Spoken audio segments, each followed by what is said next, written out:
The air smelled like burning metal. Fires rose in the distance as the war between humans and aliens raged on.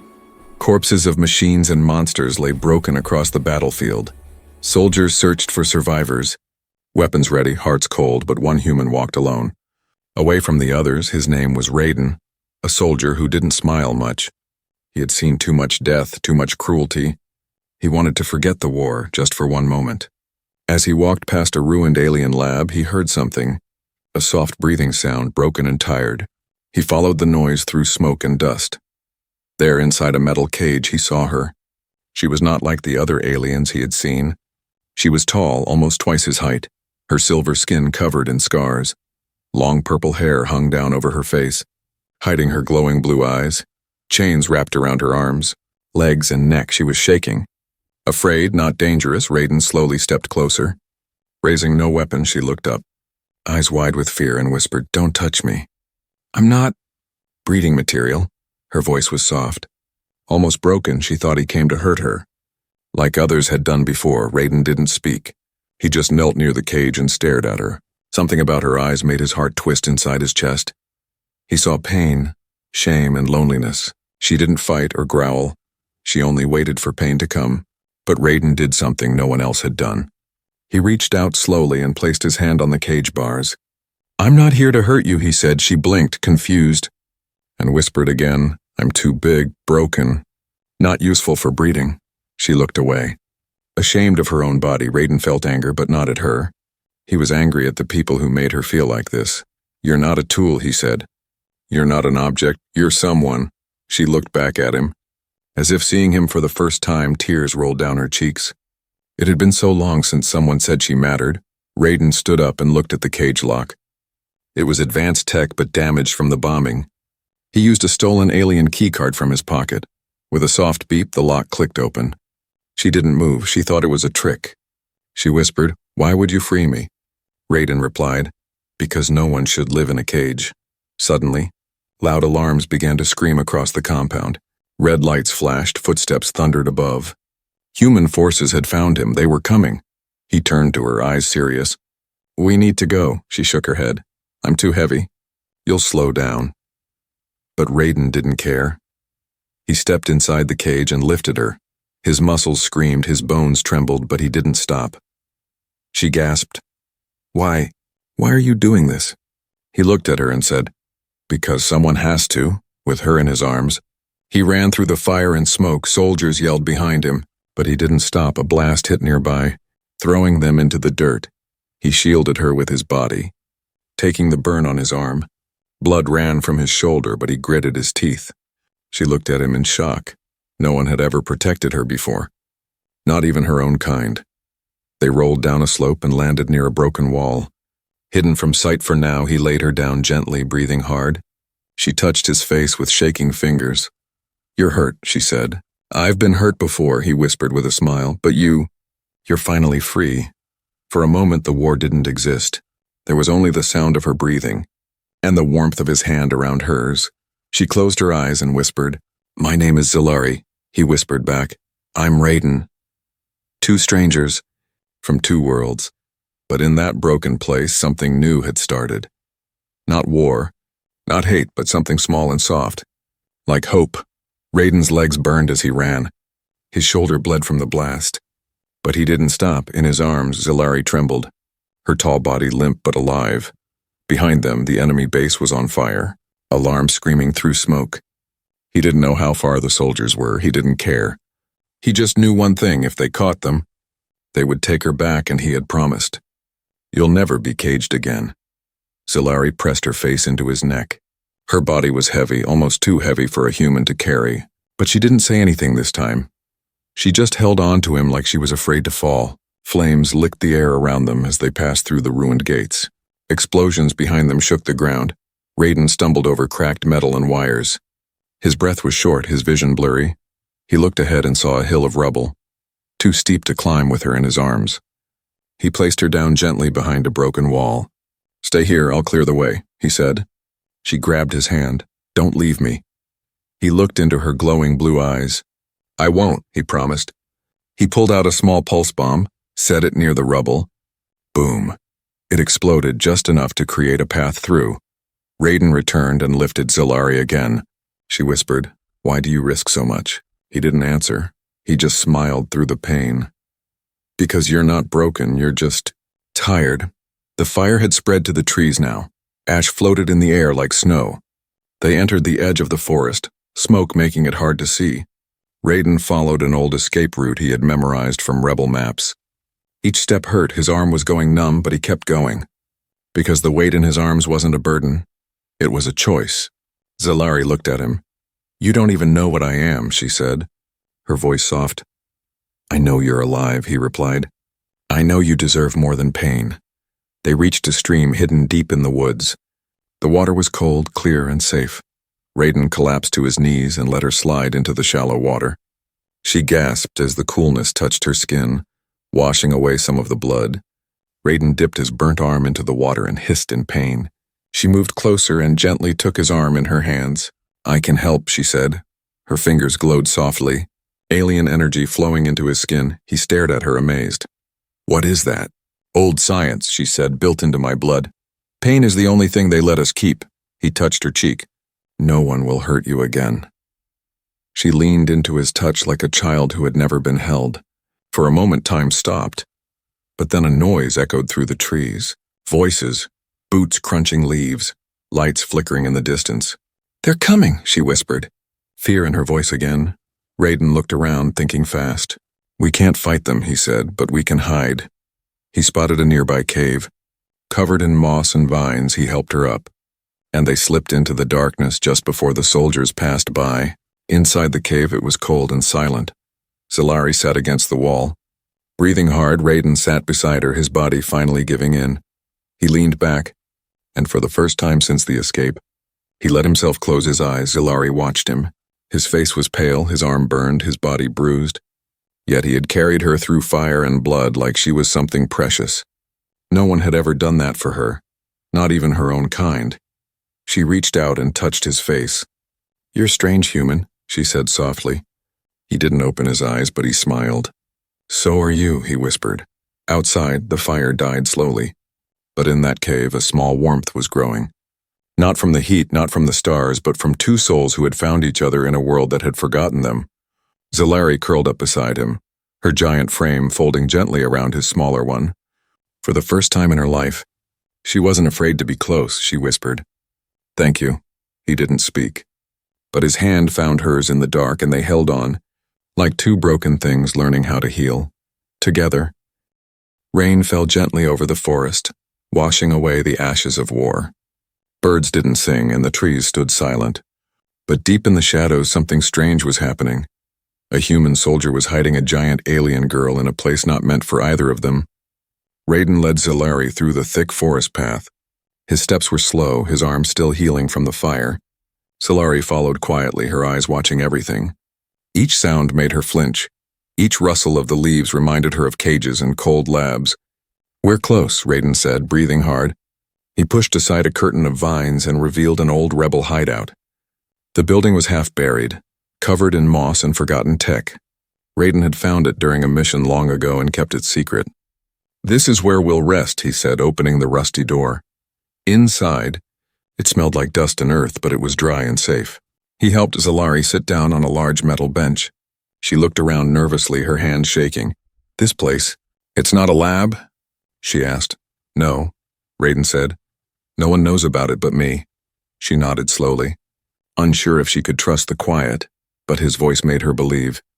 Raiden moved through the shadows, lighting small power lanterns. The room slowly filled with a soft glow. Old supplies were stacked against the walls. Blankets, tools, food packs. It wasn't much, but it was more than Zilari had seen in years. She sat with her knees pulled to her chest, her long arms wrapped around herself. Raiden placed a blanket around her shoulders. She flinched again, then whispered, "Sorry. I'm not used to warmth." He gave a soft smile. "Then we'll start with this." The days passed slowly. Quietly, Raiden cleaned her wounds, gave her food, and helped her feel human. Even though she wasn't. But in his eyes, she was more human than most people he had met. She had stopped talking about her size, her brokenness, but some nights, he still heard her whisper to herself, "I'm not made for love." I'm not made for comfort, he never interrupted, but he listened, always one day. He brought her an old mirror. She looked into it and winced. My body is too big, she said, too strange. He sat beside her and said, Your body carried you through pain, through fire. It's not broken. It's brave. That day she smiled just a little. It was the first smile he had seen from her, and it lit up the room more than the lanterns. They built small routines. Raiden would gather food, fix the hideout systems, keep watch from the treetops. Solari would clean the space, organize supplies, and learn how to read human maps. Each day she became less afraid and more alive. But the peace didn't last long one morning. Raiden returned from a supply run with a hard look on his face. We have a problem, he said. Solari stood up quickly. Did they find us? He shook his head. Not yet, but someone's tracking strange heat signals in this area. She looked down, ashamed. It's probably my body. I'm not built to hide. He walked over and touched her cheek gently. It's not your fault, and we'll protect each other. That night, Solari sat near him closer than before. She watched his hands as he cleaned his gear. Why do you still stay with me? She asked. I'm not soft, not small, not like your kind. Raiden looked up, his eyes calm but deep. You think love is about size? About softness? She didn't answer, so he continued. Love is about choosing someone, even when it's dangerous. Solari looked down, her cheeks warming. No one ever chose me. Well, he said with a half smile. Then I guess I'm the first. She touched his burned hand gently. I'll protect you too, Raiden, he smiled. But something dark moved behind his eyes. He didn't tell her what he had heard on the radio. That soldiers had found boot prints near the forest. They would have to move again, but not yet, for now. He just wanted her to feel safe, even if only for a little longer. That night, as rain tapped the roof softly, Solari whispered in the dark, Raiden, if I could choose too, I think I'd choose you. He reached for her hand, their fingers locking together. No words were needed after that outside. Danger moved closer through the trees, but inside hope burned like a quiet fire, and for now that was enough to keep them both alive.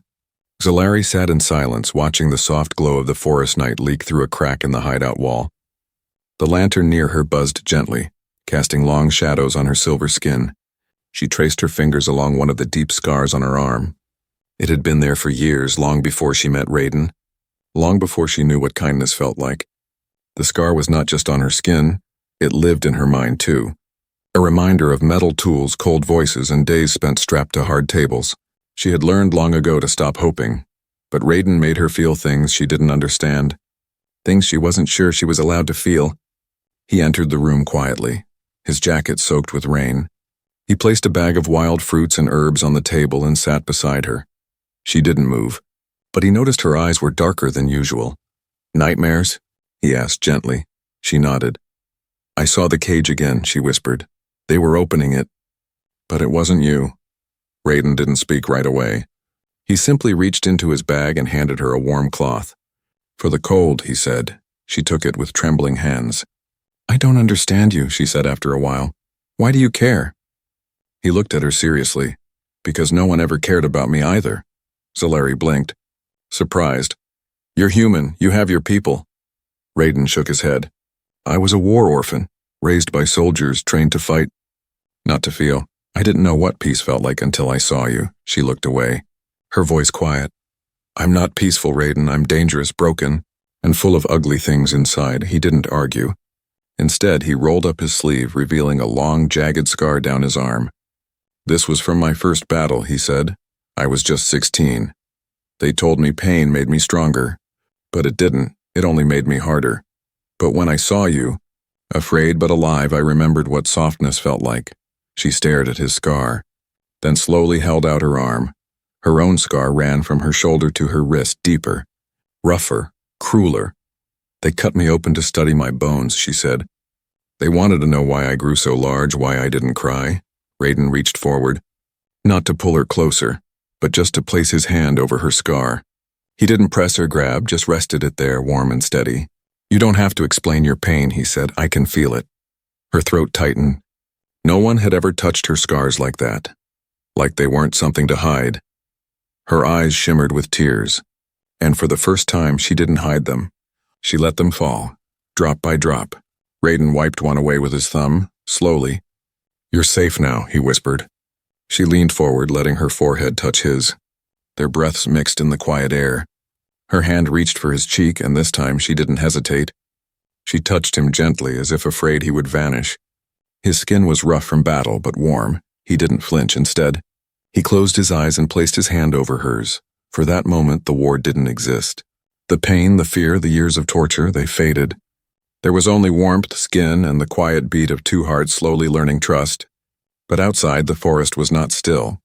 A hidden drone hovered silently in the trees. Scanning for movement, its red light blinked twice, then vanished. Far away, someone watched its feed with interest. Someone who recognized the alien girl and the human soldier beside her. Inside the hideout, Zalari and Raiden lay on the floor, side by side. She rested her head against his chest, and for the first time in her life, she listened to a heartbeat not her own. It was strong, steady, and real, she whispered.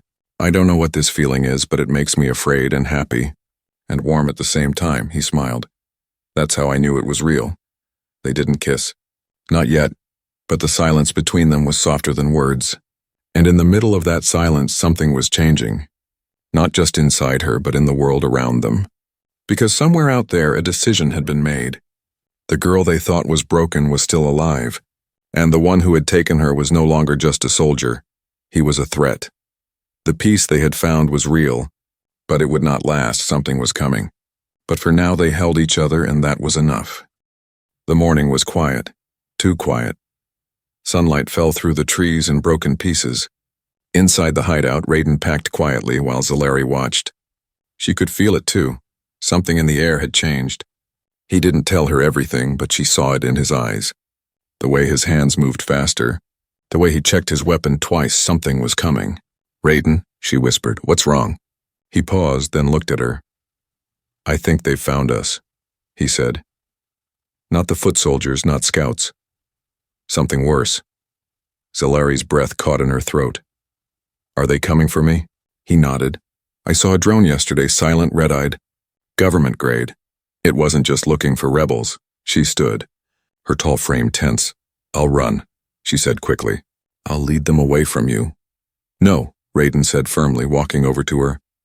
"We stay together. But I'll slow you down," she said. "I'm not made for speed." He touched her hand. "You're not a burden," he said. "You're the reason I'm still fighting." The words settled deep in her chest like warmth she'd never known before. But the warmth didn't last. A loud sound echoed through the trees. The high-pitched hum of dropships breaking through the clouds. Raiden's eyes flashed. "They're early," he said. "We have to move now." Zalari grabbed the gear pack while Raiden activated the hideout's failsafe. The old building collapsed behind them, leaving no trace they had been there. They ran into the forest. Raiden kept his eyes sharp. Tracking wind, sound, shadows, Zalari followed closely, each step heavy but strong. She didn't complain, not once. Even as her feet bled from the sharp ground suddenly, the trees around them flashed with red lights, a trap, motion sensors blinking faster with each step.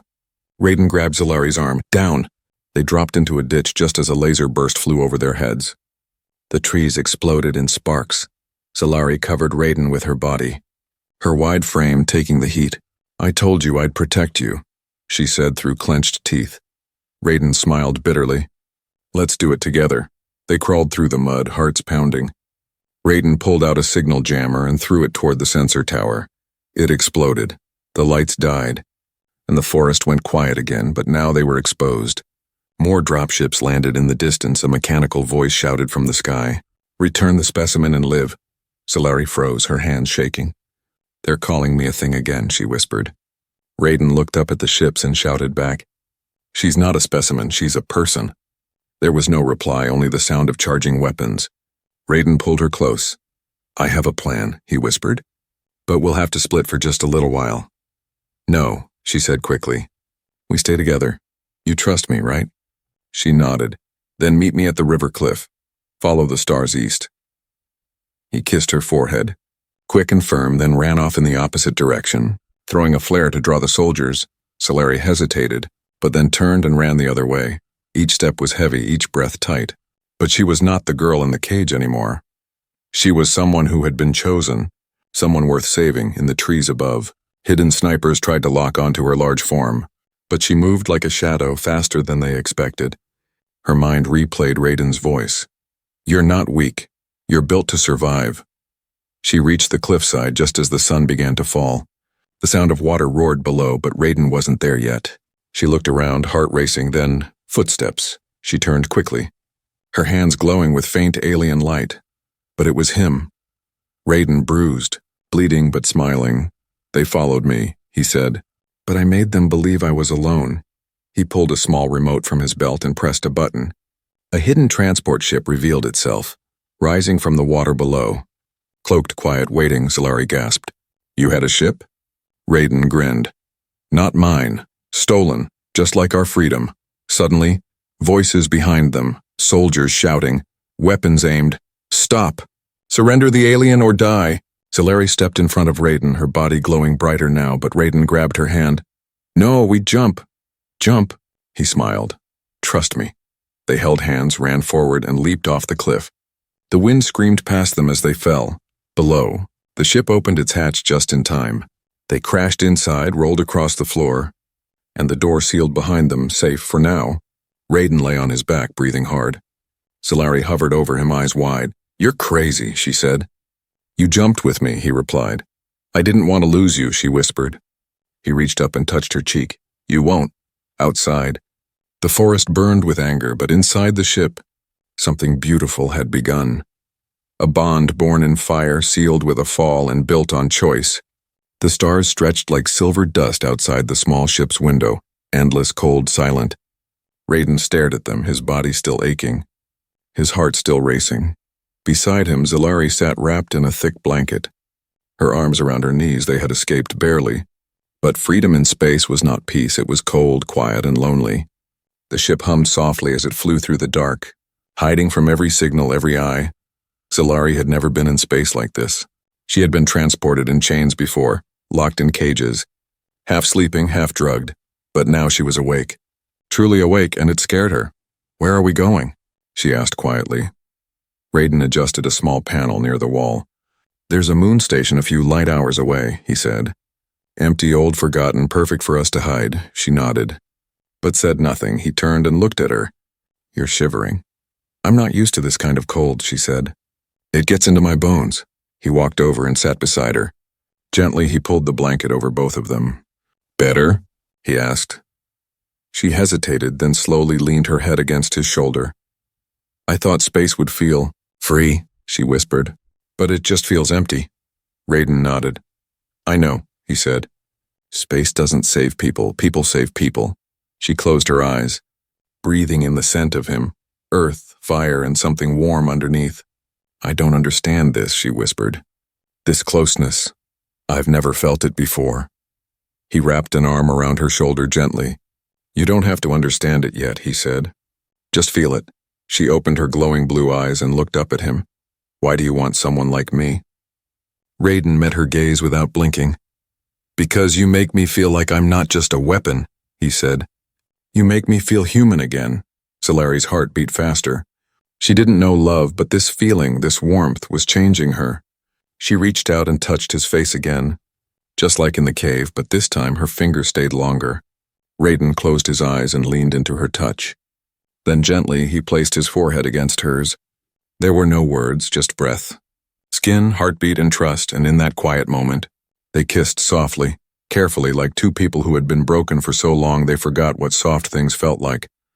Her lips glowed faintly, alien energy flowing between them. Raiden felt it too, a tingling warmth that reached into his chest. When they pulled back, both were shaking, not from fear, but from something new. Solari looked down at her hands. "They're glowing more," she said. Confused, Raiden frowned. "Is that normal?" "No," she whispered. "It's not supposed to happen." She stood up suddenly, holding her chest. "I feel strange," she said. "Not in pain, but like something is waking up inside me." Raiden jumped up. Alarmed, "Sit down, breathe slowly." She obeyed. Trembling, her skin shimmered faintly under the lights, almost like it was changing. He grabbed the ship's scanner and ran it over her body. The screen blinked with strange signals. Cells shifting, something unknown happening. "You're not dying," he said, trying to calm her. But something is definitely happening. She looked at him with wide, scared eyes. What if I break? He knelt in front of her and took her hands. You're not breaking, he said softly. You're becoming something new. Her breath slowed, her hand squeezing his. She closed her eyes and leaned forward until her forehead touched his again. I don't want to lose you, she whispered. You won't, he said, not ever, suddenly. A warning light blinked on the panel. A signal. Someone was nearby. Raiden ran to check the radar. A small drone ship had picked up a trace of their heat signature. They found us, he said under his breath. Solari stood more steady now. I'll fight if I have to, she said. No, Raiden replied. We run again, but this time, we run together. He activated the cloak mode and reprogrammed the ship's flight path. The stars outside shifted as the ship took a sharp turn, diving into an asteroid cloud. Solari watched through the glass. We can't run forever, she whispered. I know, he said. But we just need time. Enough for you to become whatever this is. She touched her stomach lightly, then froze. A strange warmth was pulsing inside her. Not painful, but deep. Her eyes widened. Raiden, she said. I think something's growing inside me. He turned slowly, confused. What do you mean? She took his hand and placed it over her belly. I don't know how, but I think I'm pregnant. Silence filled the small ship. Raiden stared at her, breath caught in his throat. But you said, your kind can't. She nodded slowly, eyes wide with wonder and fear. I know. That's what I believe too. Outside, the stars drifted by, unaware of the miracle growing quietly in the cold dark. And inside that tiny ship, two broken souls held each other tighter than ever before, not just to survive, but to protect something new, something impossible, something they had made together. The ship floated through the silence of space outside. There were no stars bright enough to light the way, but inside something brighter was growing. Solari lay on the small bed, her hand gently resting on her belly. She had not spoken for hours, but her mind was loud, pregnant. The word still felt impossible in her mouth. She had been told she was too damaged, too altered. She had believed it, lived by it, cried over it. But now something new was living inside her. Raiden watched from the control panel. He didn't interrupt her silence. He knew this moment was hers. But his eyes never left her, not once. Finally she spoke, her voice soft. Raiden, do you believe it's real? He stood and walked to her, kneeling by her side. I don't believe, he whispered. I know. She reached for his hand and placed it over her stomach. It's small, but I can feel it. He smiled, eyes wet. You thought you couldn't, he said. She nodded. But you did. Tears slid down her cheeks. Not from fear, but from something warmer. Joy. I was built to be a weapon, not a mother, she said. I was told love was for others, not me. Raiden brushed her hair from her face. They were wrong, he said gently. All of them. Suddenly, a warning light blinked on the ship's main screen. An enemy signal was near. Again, Raiden's face changed instantly, his hand moving to the controls. Long-range scanner, one ship.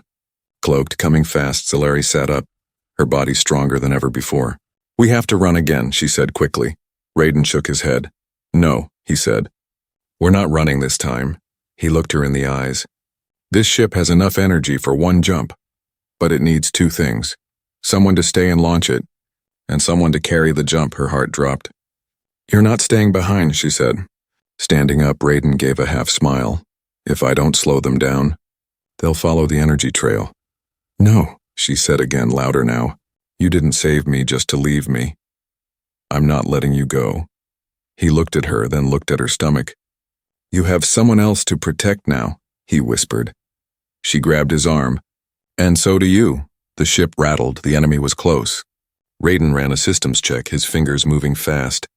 Then Solari stepped forward and said something that stopped him cold. There's another way, she said. My body can take the energy, absorb it, redirect it. His eyes widened. Won't it hurt you? She looked down at her belly. I don't know, she whispered. But I believe this child isn't here to die. Raiden swallowed hard. He had risked everything to keep her alive. And now she was ready to risk herself for all of them. She stepped into the core room and stood in front of the energy chamber. Her skin began to glow, stronger than before, brighter, almost too bright to look at. Raiden watched from behind the glass, his heart thundering. Are you sure? He asked one last time. She looked at him and smiled softly. I'm not breeding material, remember? She whispered, then added, but I'm something more. She placed her hands on the power core. It lit up instantly, reacting to her touch. A pulse of energy ran through the ship. Lights flared, engines screamed, and the stars outside seemed to bend. The jump activated, space cracked open, pulling the ship through a narrow wormhole. Inside, time slowed. Zelari stood tall, holding the power together with her bare hands. Her mind was calm. She thought of Raiden's hands, his voice, his warmth, and the life inside her. She whispered to herself, I'm not broken. I'm not alone. I'm not afraid. Then everything went white. Silence. When she woke, Raiden was beside her, his hand on hers, his face smiling with tears. You did it, he whispered. You saved us. She looked around, outside the window. A small green planet floated, untouched and hidden. Raiden helped her sit up slowly. You passed out for 2 days, he said softly. I never left your side. She looked at her stomach, still warm, still alive. Tears filled her eyes. I thought I'd lose it, she said. He shook his head. You didn't. They stood together in the ship's doorway. Below them was a planet of peace, no cages, no labs, no war, just freedom. Zelari leaned her head on Raiden's shoulder. I thought I couldn't have a future, she whispered. But now I carry one. He wrapped his arm around her and smiled. Let's build it together. And as the ship landed, and soft winds blew through the grass below, the once caged alien girl and the broken human soldier stepped into a new world. Together, ready to raise the life they created, not in fear, but in love.